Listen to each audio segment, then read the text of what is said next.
They called her the Bandit Queen. To some, she was a hero, a woman who robbed the rich and shared her spoils with the poor. To others, she was nothing but a ruthless outlaw who painted the trails in blood.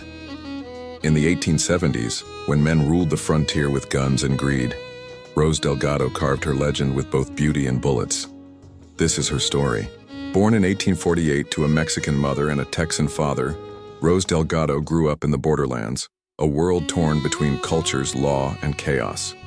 Her father, a ranch hand, died in a cattle raid when she was 10. Her mother worked washing clothes for soldiers at a frontier fort. By 15, Rose was already hardened by loss. She learned to ride like a Comanche, shoot like a ranger, and survive on scraps when times were lean. But what set her apart was her ambition. She didn't just want to survive. She wanted to rule. Her path to infamy began in 1866 when a band of rustlers raided her settlement. Instead of fleeing, Rose stole a revolver from a drunken soldier and joined the chase. She ambushed one of the raiders, shot him clean through the chest, and returned with her family's stolen cattle. Word spread of the fearless girl who fought rustlers like a seasoned gunman. Before long, outlaws sought her out. She began riding with small bands of bandits, learning the trade of robbery, when to strike, how to scout trails, and the tricks of evading rangers.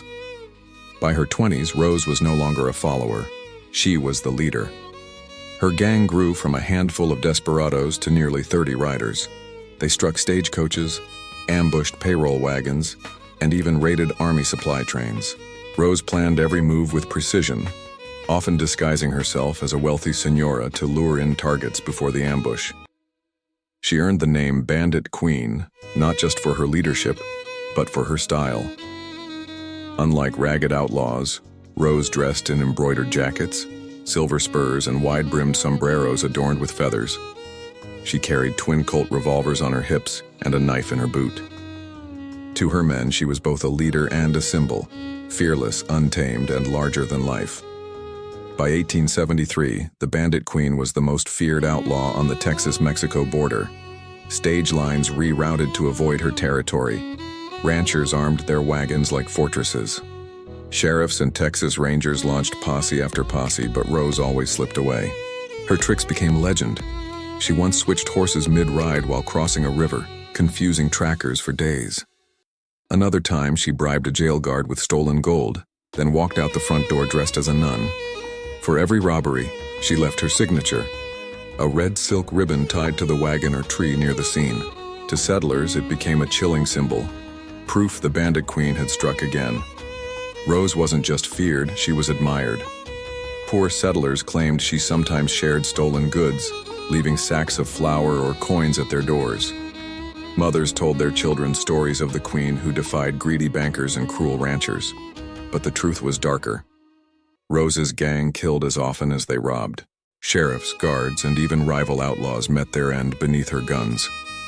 Mercy was rare, and betrayal was punished with lead. She lived by one code: loyalty to the gang and loyalty to her name. In 1876, Rose planned her boldest strike, a Wells Fargo stage carrying a fortune in gold from San Antonio to El Paso. The gang ambushed the coach in Devil's Canyon, blocking the trail with burning wagons. The fight was brutal. Guards opened fire, bullets ricocheting off the canyon walls. Rose led the charge herself, her revolvers blazing. When the dust cleared, the guards lay dead, and her gang rode away with sacks of gold worth a fortune. It was her crowning moment, the heist that sealed her legend, but it also sealed her fate. The Wells Fargo robbery was too much for the law to ignore. The Texas Rangers, joined by U.S. Marshals, launched an all-out manhunt. For months, Rose evaded capture, slipping across the Rio Grande, hiding in mountain caves and moving camp every few days. But betrayal is the curse of every outlaw. One of her lieutenants, tired of running, struck a deal with the Rangers. He led them to her camp in the desert near Pecos. At dawn, gunfire shattered the stillness. Rose fought like a lioness, killing 2 Rangers and wounding another before a bullet struck her shoulder. Surrounded and bleeding, she refused to surrender. Legend says her last words were, "A queen bows to no man." With that, she raised her revolver one last time, and the Rangers shot her dead.